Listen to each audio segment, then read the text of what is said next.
High friends, welcome to my YouTube channel মানসীর রান্নাঘর। আমি মানসী। আজ আবার এসে উপস্থিত হয়েছে একটা রেসিপি নিয়ে। খুব সহজেই যে রেসিপিটা করা যায়, খেতেও সুন্দর হয়। আর সবচেয়ে বড় কথা, মাঝে মাঝে আমাদের সবজি থাকে না, তখন আমরা ভেবে পাই না যে কি করব। আবার তাড়াহুড়োর সময় তখন আমরা এই রেসিপিটা সহজেই করতে পারি। আমাদের বাড়িতে তো বড়ি থাকেই সবার কেনা, তাছাড়াও গ্রামে বেশিরভাগ মা মাসিরা যারা আছে তারা সারা বছরের বড়ি দিয়ে রাখে। তা বড়িটা আমাদের ঘরেই থাকে সাধারণত, তা সেই দিয়েই আমরা আজকে সহজেই একটা রেসিপি করে দেখাবো। আজ আমি আপনাদের সামনে করে দেখাচ্ছি বড়ির ঝাল। এই বড়ির ঝাল করার জন্য আমি সাধারণত যে উপকরণগুলো আমাদের বাড়িতে থাকে সেইগুলোই দিয়ে করে দেখাবো। আমি এখানে নিয়েছি বড়ি। বড়িটা আমাদের বাড়িতেই তৈরি, আমার শাশুড়ি মা বড়ি তৈরি করে, খুব ভালো বড়ি তৈরি করে উনি। সেই বড়ি দিয়েই আজকে আপনাদের সামনে বড়ির ঝাল করে দেখাচ্ছি। বড়ি আছে এক বাটি, ছোটো বাটির এক বাটি, এখানে 40খানা মতন বড়ি আছে। সাইজগুলো এই সাইজের, খুব বড়ও না আবার খুব ছোটও না, মাঝারি সাইজের বড়ি। এখানে আছে টমেটো সস আছে, এখানে আছে লঙ্কার গুঁড়ো, সর্ষের তেল, অবশ্যই সর্ষের তেলে এটাও খেতে খুব ভালো লাগে। আমি চিনি নিয়েছি একটু, এখানে হলুদ আছে, নুন আছে, কাঁচা লঙ্কা আছে। আমি এই বড়ির ঝাল তৈরি করার জন্য একটা মশলা তৈরি করব। আমি এখানে নিয়েছি 1.5 চামচ মতন, আমি এখানে পোস্ত নিয়েছি, আর 1 চামচ মতন সাদা সর্ষে নেব, আর এতে নেব 2টো কাঁচা লঙ্কা। এটা আমি পেস্টটা তৈরি করে নেব শিলে। আমি এখানে একটা কড়াই বসিয়ে দিয়েছি, গ্যাসটা জ্বালিয়ে নিয়েছি। আমি প্রথমে এতে দিয়ে দিচ্ছি 5 চামচ মতন সর্ষের তেল। তেলটা একটু গরম করে নেব। এর মধ্যে দিয়ে দিচ্ছি বড়িগুলো আমি হালকা ভেজে নেব। বড়িগুলো আমার ভাজা হয়ে গেছে। এগুলো হচ্ছে বিউলির ডালের বড়ি। আপনারা মটর ডালের বড়ি দিয়েও এরকম করে ঝাল করতে পারেন, সেটাও ভালো লাগে। তবে বিউলির ডালে আমার বেশি ভালো লাগে খেতে, আমাদের বাড়িতে সবাই খুব পছন্দ করে। আচ্ছা, বড়িটা ভাজা হয়ে গেছে আমাদের। বড়িটা বেশি ভাজলে হবে না, বেশি লাল লাল করে ভাজলে ভালো লাগে না খেতে।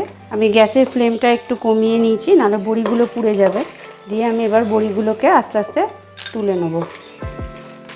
আমার বড়ি ভাজার পর একটু তেল আছে, 2 চামচ মতন তেল হয়তো পড়ে আছে।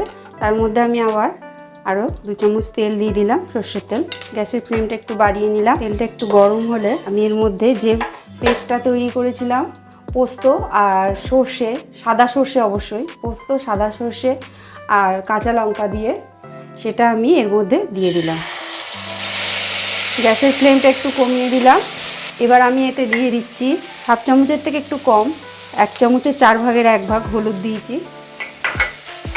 নুনটা আপনারা আপনাদের স্বাদ মতন দেবেন। আমি এখানে 4 ভাগের 1 ভাগই নুন দিয়েছি। এখানে আমি 2টো কাঁচা লঙ্কা দিয়েছি।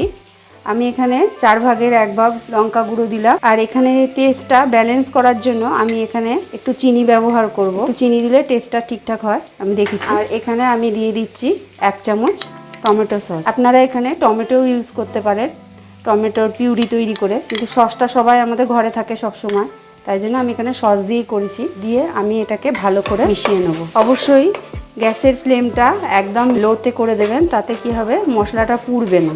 মশলাটা তেল ছাড়া ছাড়া হয়ে গেছে। এবার আমি এতে জল দিয়ে দেবো।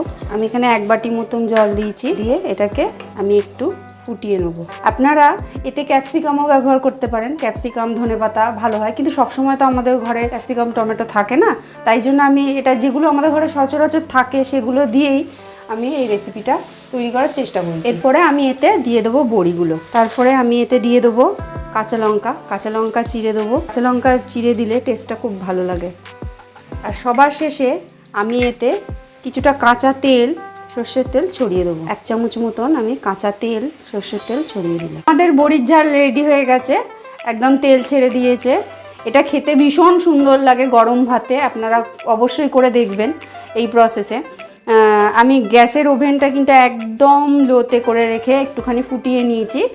আর এটা যখন নামাবেন এরকম ঝোল ঝোল অবস্থাতেই নামাবেন, একদম শুকনো করলে কিন্তু বড়ি যত ঠান্ডা হবে পুরো গ্রেভিটাকে টেনে নেয়, তাই জন্য একটু রস দেখেই আপনারা এটাকে নামিয়ে নেবেন। আমার রেডি হয়ে গেছে বড়ির ঝাল। এটা খেতে ভীষণ সুন্দর লাগে। আপনারা নিরামিষ যেদিন হবে সেদিনকে অবশ্যই খেতে পারেন। এতে একটু ধনেপাতা, একটু ক্যাপসিকাম আপনারা অ্যাড করতেই পারেন, তাতে আরও ভালো লাগে, খেতে সুন্দর লাগে। এটা আপনারাও বাড়িতে করুন। আর কেমন লাগলো বলতে ভুলবেন না কমেন্ট বক্সে। ভালো লাগলে লাইক করুন, শেয়ার করুন। আরও নতুন নতুন রান্না শিখতে হলে চ্যানেলটাকে সাবস্ক্রাইব করুন। আরও নতুন নতুন রান্না মিস করতে না চাইলে বেল আইকন প্রেস করুন। Thank you.